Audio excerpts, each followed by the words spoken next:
ఇజ్రాయేలు జనాంగము ఐగుప్తు నుండి ప్రయాణమై కనాను దేశపు దిశగా వెళ్తున్నప్పుడు ఎన్నో అద్భుతాలను అవాంతరాలను వారు చూశారు. ఎర్ర సముద్రమును దాటి అలాగనే మారా నీళ్ళు కూడా వారు మంచి మధురమైన నీళ్ళుగా చేయబడగా వారు త్రాగి ఎన్నో అద్భుతాలు. ఇలా 17వ అధ్యాయానికి వచ్చేసరికి వాళ్ళ ఎదుట శత్రువులు ఉన్నారు. వారు అమాలేకీయులు. వారు అక్కడ దిగారట, రెఫీదీములు. ఈ రెఫీదీములో ప్రిల్లరా ఇజ్రాయేలులతో యుద్ధం ఆడడానికి అమాలేకీయులు బయలుదేరారు. అందుకని మోసే యెహోషువతో ఇలా అంటున్నాడు, మన కొరకు మనుషులను ఏర్పరచి వారిని తీసుకొని బయలువెళ్ళి అమాలేకీయులతో యుద్ధము చేయము. రేపు నేను దేవుని కర్రను చేత పట్టుకొని ఆ కొండ శిఖరం మీద నిలిచేదనెను. దేవుని స్తోత్రం, హల్లెలూయా.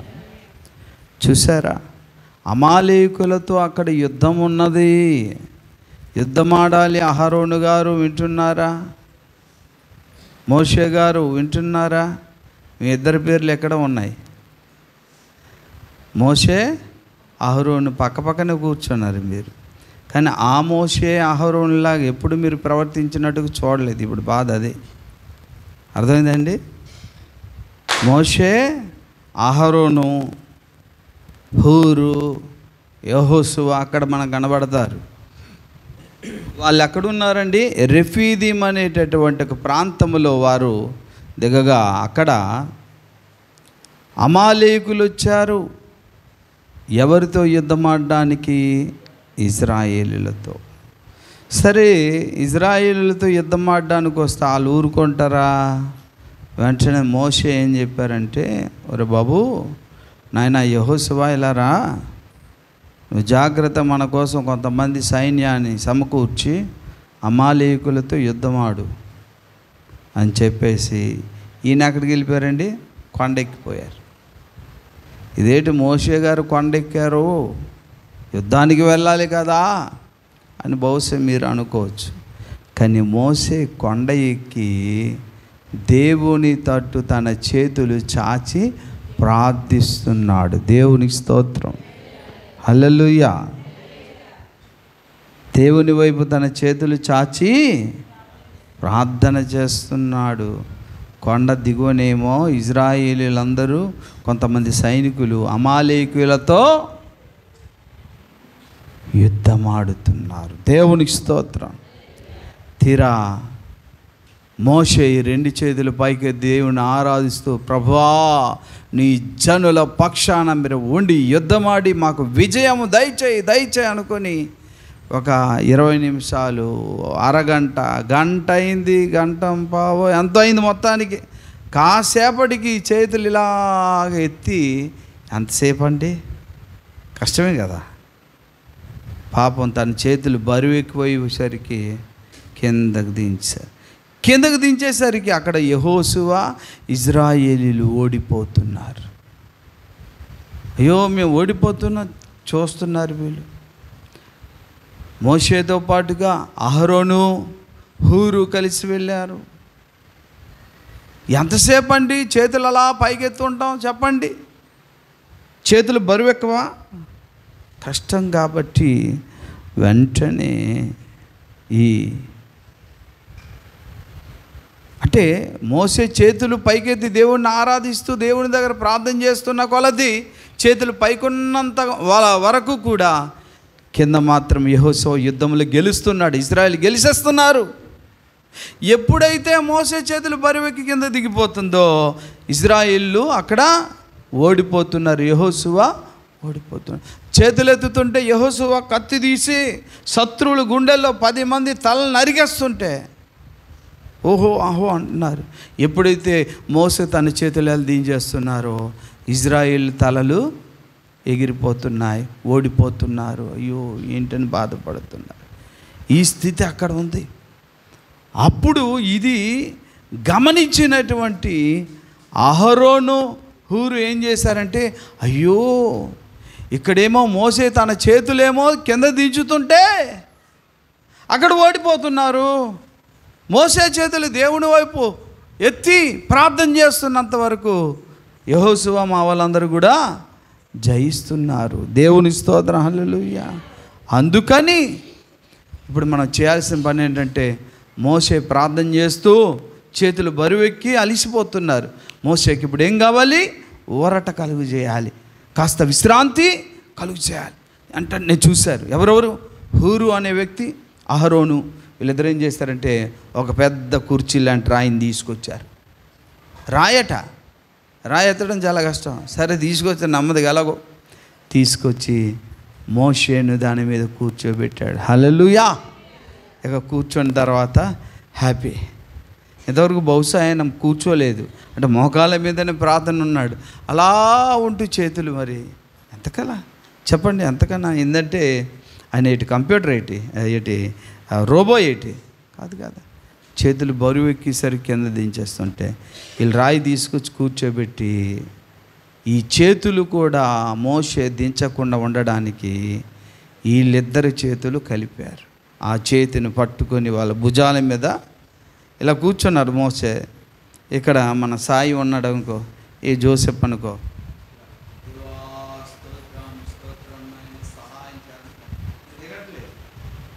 ఎందుకంటే ఇరుపక్కల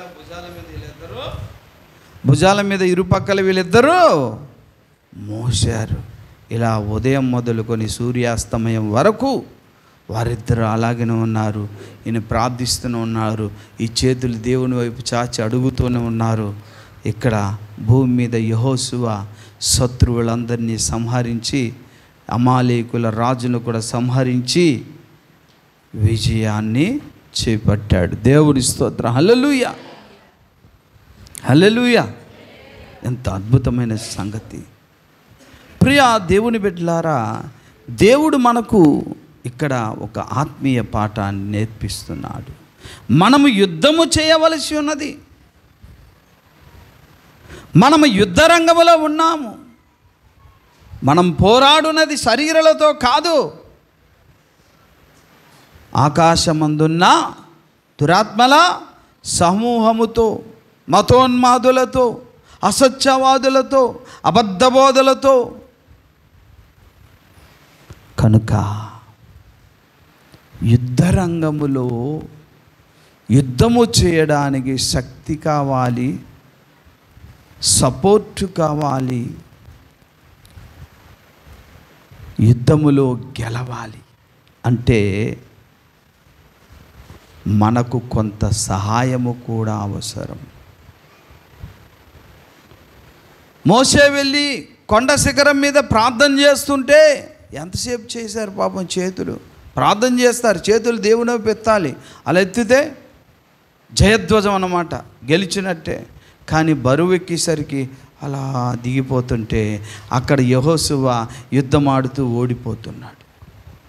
అప్పుడు ఈ అహరోను హూరు వెళ్ళి భుజస్కంధాల మీద మోసి సాయంకాలం వరకు మోసే చేతులు దించకుండా, ఆయన అలసిపోకుండా రాయి కూర్చోడానికండి రాయి వేసి కూర్చోబెట్టి అలాగునే భారాన్ని భరించారు. అప్పుడు ఏమైందండి? విజయం ఎవరికి వచ్చింది?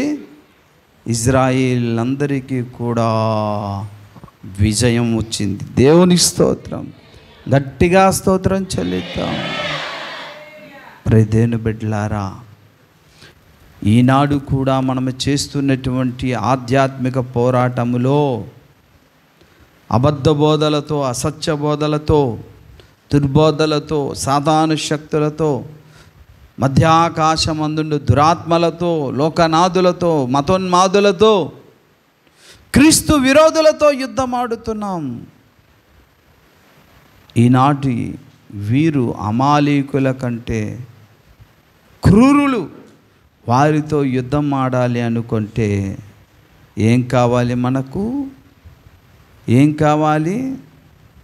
మోషే లాంటి ప్రార్థన సహవాసం, సహాయము కావాలి. మోషే లాంటి, అహరోను లాంటి, హూరు లాంటి వారి సహాయము కూడా మనకు అవసరం. దేవుని స్తోత్రం. హల్లెలూయా, హల్లెలూయా. గమనించండి, ఈ యెహోషువ యుద్ధములో గెలవాలి అంటే మోషే చేతులెత్తి ప్రార్థించాలి. మోషే చేతులు బరువెక్కి కిందకు దిగిపోకుండా, బలహీనమైపోయి దిగిపోకుండా ఉండాలి అంటే మోషే చేతులను భరించే అహరోను చెప్పాలి. అహరోను, హూరు లాంటి వారు కూడా కావాలి. అంటే ఒకరు యుద్ధములో గెలవాలి అనుకుంటే ఒకరి వల్ల కాదు, అది అందరి సహాయం ఉంటేనే అక్కడ అమాలేకులతో జయించగలుగుతాము. అర్థమవుతుందా?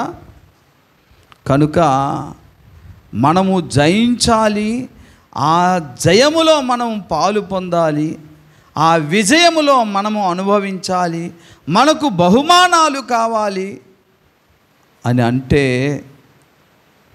తప్పనిసరిగా సహకారం అవసరం.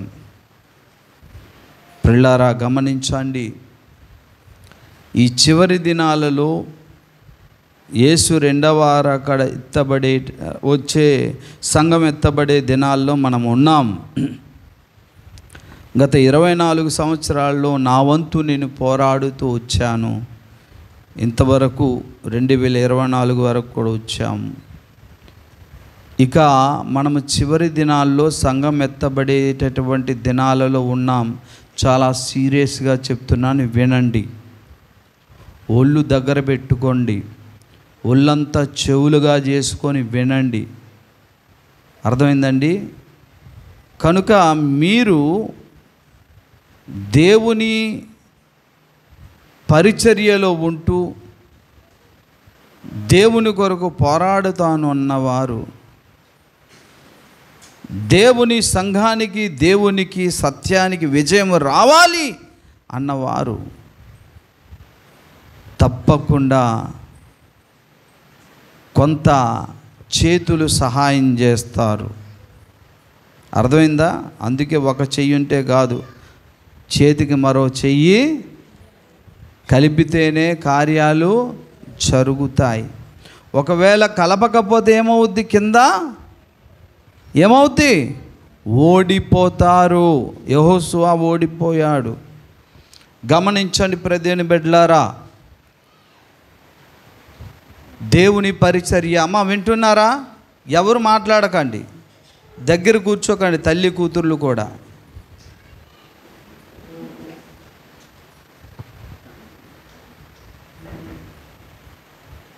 గత 24 సంవత్సరాల్లో దేవుడు మనకు ఇచ్చిన సత్యాన్ని కొంతవరకు నా వంతు నేను చేసుకుంటూ వచ్చాను. ఈ పోరాటములో, ఈ పోరాటము అంతిమ దశకు రాబోతున్నది. కనుక బలోపేతముగా అందరూ కూడా ఏం చేయాలనుకుంటే, మోషే చేతులు బరువెక్కకుండా, బలహీనపడకుండా, బలపడి చేతులు పైకి ఉండేటట్లుగా హూరు, అహరోనులు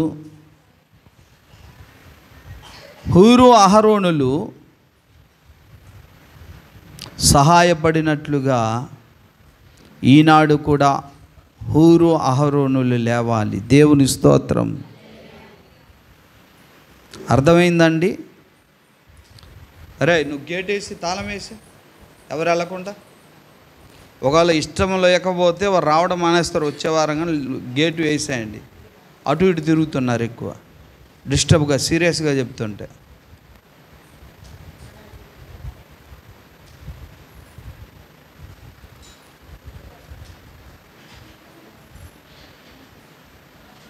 ఓకే,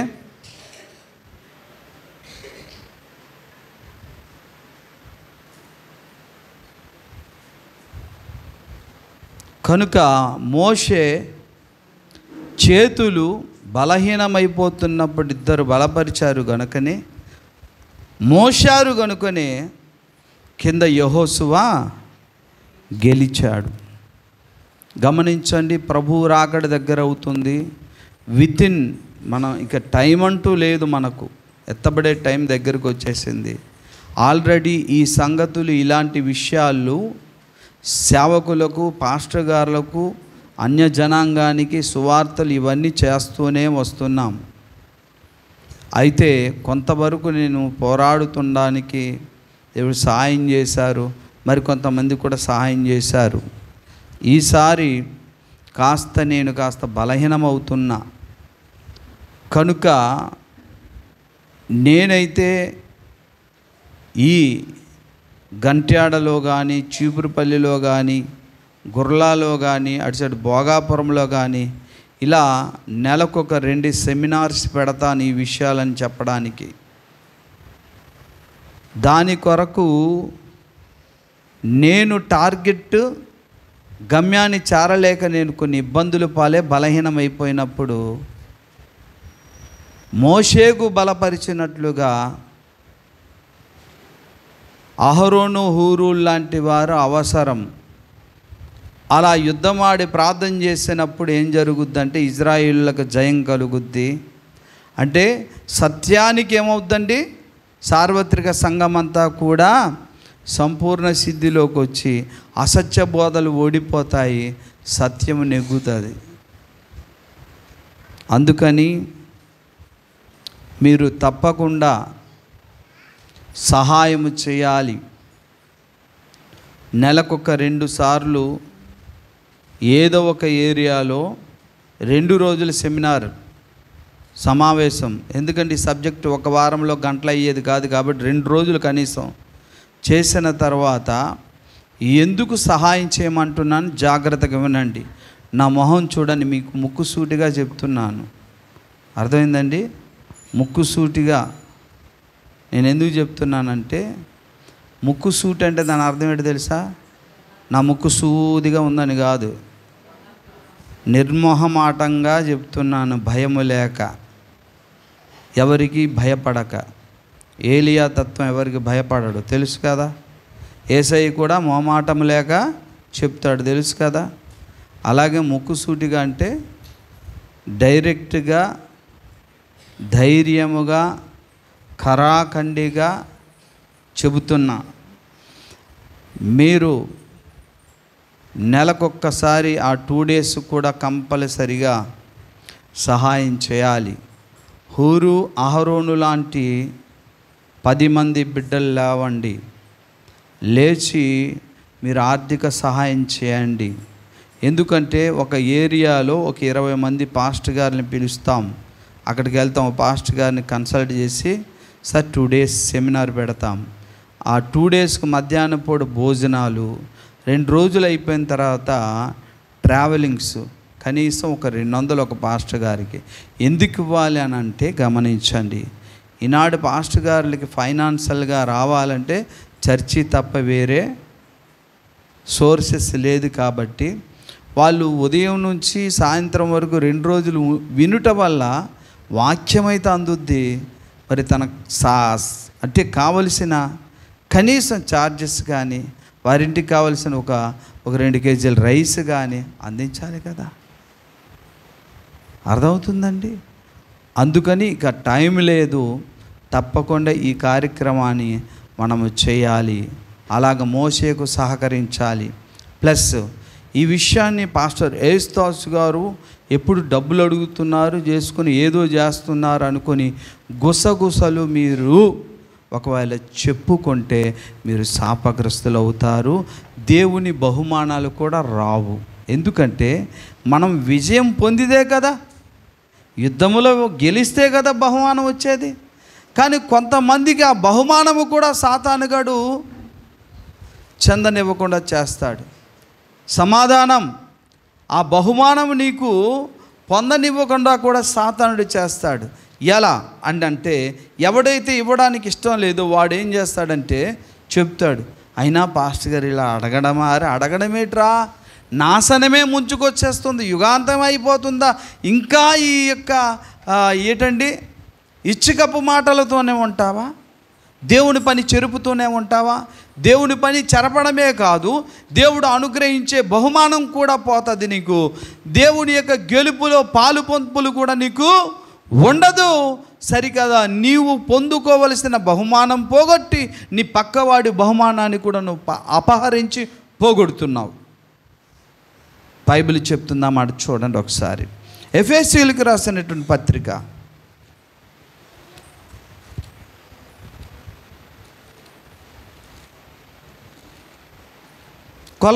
ఎఫెసీ కాదు, క్షమించండి, కొలస్సీలకు రాసినటువంటి పత్రిక 2వ అధ్యాయము 18వ వచనాన్ని చదవండి. అతి వినయాసక్తుడై దేవదూతారాధన యందు ఇచ్చ కలిగి తాను చూచిన వాటిని గూర్చి గొప్పగా చెప్పుకొనుచు తన శరీర సంబంధమైన మనస్సు వలన ఓరకనే ఉప్పొంగుచు శిరస్సును హత్తుకొనని వాడెవడును నీ బహుమానమును అపహరింపనీయకుడి. బహుమానం ఎప్పుడు వస్తుందండి? గెలిచిన తర్వాతే కదా. అంటే మన బహుమానాలు కొందరు ఏం చేస్తారో తెలుసా? రోజా నీకు రావాల్సిన బహుమానం, పార్వతమ్మ నీకు రావాల్సిన బహుమానం, దయామణమ్మ గారు నీకు రావాల్సిన బహుమానం వేరొకడు అపహరిస్తాడట. ఎలా అంటే ఎవడంటే వాడు శిరస్సును హత్తుకొనక. శిరస్సు అంటే ఎవరు ఇక్కడ? మంజు, యేసు. యేసుకు హత్తుకొని ఉండుట అంటే యేసయ్య వాక్యాన్ని, సన్నిధిని, సహవాసమును, రక్తమాంసంలో హత్తుకొని ఉన్నవాడు జయించగలుగుతాడు, బహుమానాలు పొందుతాడు. కానీ వీడు శిరస్సును హత్తుకొనడు. సరిగా 2 నెలలకు ఒక్కసారో ఏదో నెలకు ఒక్కసారి వస్తాడు, ఉన్న అరగంటలో ముగించేసి వెళ్ళిపోతాడు. సరిగా వాక్యం ఉండడు, నిద్రపోతాడు, ఎటేటో పోతాడు. అప్పుడు అయ్యగారు చెప్తారమ్మా ఈ పోరాటానికి మీరు సహాయం చేయండి, గెలుపులో మనకు విజయంలో బహుమానాలు దేవుడు ఇస్తాడు. ఆడు ఎప్పుడు వచ్చాడు? ఏమ్మా రత్నం గారు, ఆడు ఎప్పుడో వచ్చినాడు. ఏం చెప్తాడు? ప్రతిసారి ఏంటి గెలుపులు ఈ యుద్ధాలు మనకెందుకండి? ఆవిడ తను నీరసించిపోయి ఏం చేస్తాడండి? శిరస్సుకు హత్తుకొనని వాడంటే యేసయ్యతో కనెక్షన్ లేదు ఆడికి. ఆడేం చేస్తాడు? ఆడు బహుమానం ఎలాగో పోయింది, తర్వాత నీ బహుమానము కూడా అపహరిస్తాడు సాతాను తన ద్వారా. ఆ స్థితి మనకు రాకూడదు. వింటున్నారా తిమోతి? కనుక ఈ 15-20 సంవత్సరాల లోపే మనం ఎత్తబడుతున్నామన్న సంగతి గ్యారంటీగా తెలిసిపోతుంది వాక్యాల్లో. డౌట్ ఏమొద్దు.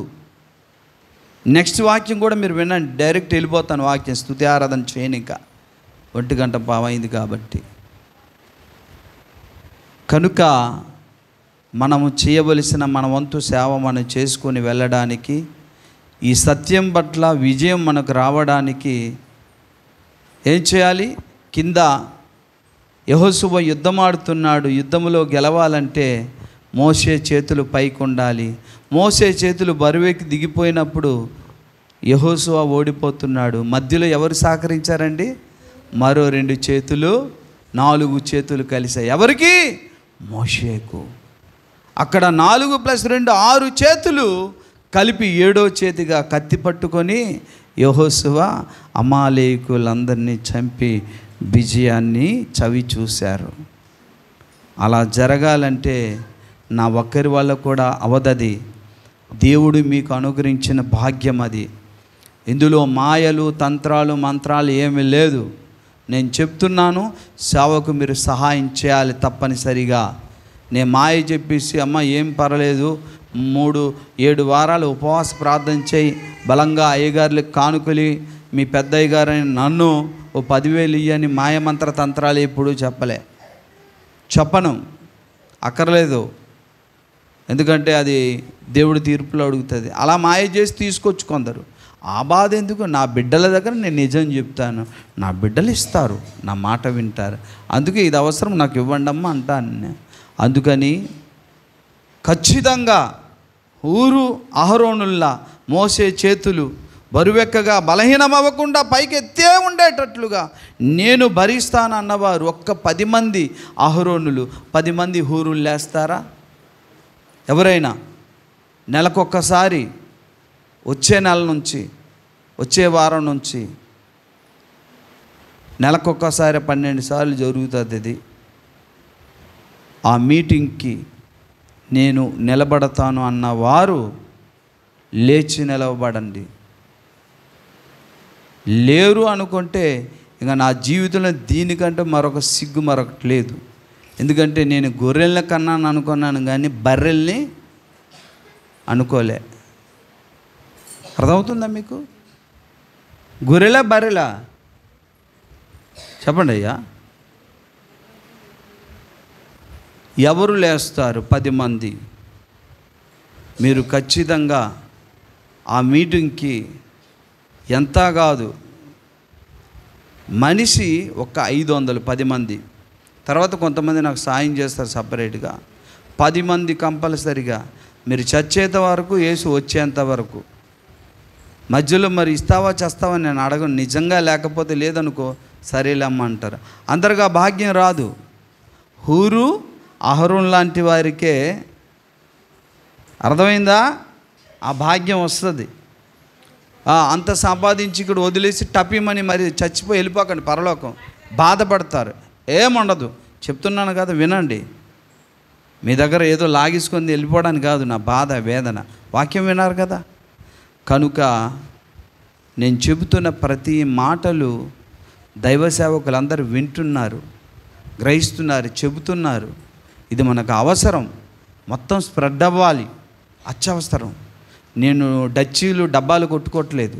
నిజం. నాతో వచ్చిన బిడ్డలను అడగండి. మా బాబుని అడగండి. వాడు నా బాబు కదా, నా కోసం చెప్తాడు. ఏమయ్యా స్టీవెన్, చెప్తున్నానా లేదా? ఎలా ఉంది ప్రతిస్పందన? అవసరమా కాదా? చెప్పవయ్యా. అది ఇప్పుడు మరీ అత్యవసరం. ఎందుకో తెలుసా? టైం లేదు. ఇక మనం ఎత్తబడే టైం దగ్గర పడిపోతుంది. కాబట్టి ఒకవేళ ఇలా మనం చేయకపోతే ఆ గెలుపులో మనకు పాలు ఉండదు. బహుమానాలు పోగొట్టుకుంటాం. నాకైతే ఉంటుంది, నేను చెప్తున్నా. కొంతమంది బిడ్డలకు ఉంటుంది, గ్యారంటీ చెప్తున్నా. కనుక దయచేసి ఇచ్చిన వారు 10 మంది లేవండి. ఇవ్వని వారు ఎవరైనా చెరిపితే దేవుడు శిక్షిస్తాడు. జాగ్రత్త. దేవుని శిక్ష ఫలం తొందరగా వస్తుంది. ఎందుకో తెలుసా? దేవుడు తీర్పు టైం కూడా దగ్గర పడిపోతుంది న్యాయ సింహాసనం మీద. కాబట్టి దేవుని ఇంటి యొద్ద తీర్పు ఆరంభమగు కాలం వచ్చేస్తుంది. ఎందుకంటే నువ్వు ఇక్కడ బ్రతికుండి నా సేవకు ఆటంకపరిచే బదులుగా నువ్వు చచ్చిపోవడం వేస్ట్ అనుకుంటాడు దేవుడు. అంతే మరి. లేకపోతే సాతానుగా దేవుడు వదిలేస్తాడు. అర్థమవుతుందండి? కనుక ఈ 10 మంది సమర్పితులే లెగండి. నేను కొంతమందిగా నేను చెప్తాను, నా మాట కాదన్నారు వాళ్ళు.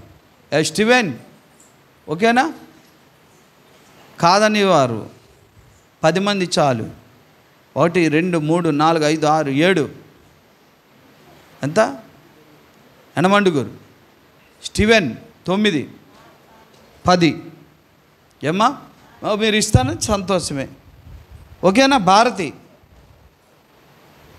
రూబేను 12 మంది అయ్యారు. చాలా సంతోషం. ఎందుకంటే మిగతా నేను పెట్టుకోవాలనుకున్నాను. అది కూడా మీరే భరిస్తున్నందుకు వందనాలు. 12 మంది శిష్యుల్లా మీరు తయారయ్యారు. ఎవరెవరండి?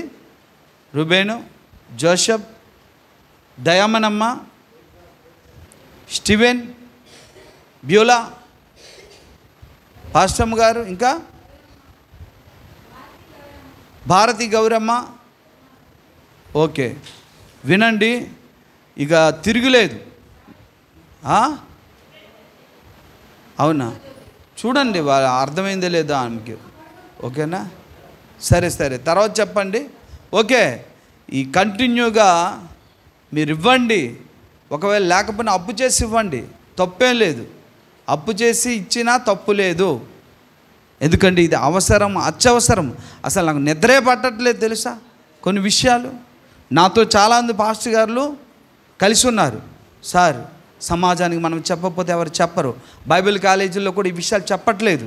అవసరం అవసరం అనుకొని అసలు నిద్ర పట్టట్లేదు వాళ్ళకు కూడా. అందుకని ఇప్పుడు ఏంటంటే కాస్త బలహీనత ఏంటి, ప్రార్థన ఉంది, బలం ఉంది, ఆరోగ్యం ఉంది, జనం ఉంది, వెళ్ళి రావడానికి అన్నీ ఉన్నాయి. కానీ ఫైనాన్షియల్గా వాళ్ళకి ఖర్చు పెట్టడానికైతే డబ్బులు లేవు. అలాంటప్పుడు ఏం చేయాలి? అందరూ కూడా తలో చెయ్యాలి. ఇప్పుడు అహరోను, హూరు 2 చేతులు, మొత్తం 4 చేతులు, మోసే 6 చేతులు. ఏంటి? ఆయన చేతిలో కత్తి, ఎవరి చేతిలో? యెహోషువలో.